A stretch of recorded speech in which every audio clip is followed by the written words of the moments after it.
القرار في تنفيذ ركلة الجزاء. أكرم عفيف، جول مع الشرطة. عرضية الكرة لمنطقة الجزاء مبعدة من ماتيوس أوريبي. تعود الكرة بتسديد. الله،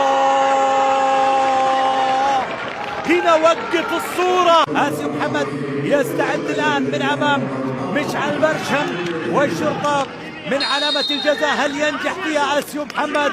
آسيو محمد تقدم. آسيو محمد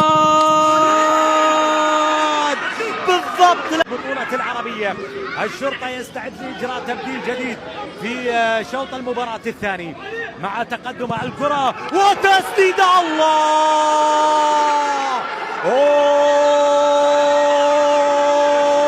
يعاني الأمرين في المناطق الدفاعية ولا يعود في المباراة للتعديل. هذه كرة تسدد إلى رابع.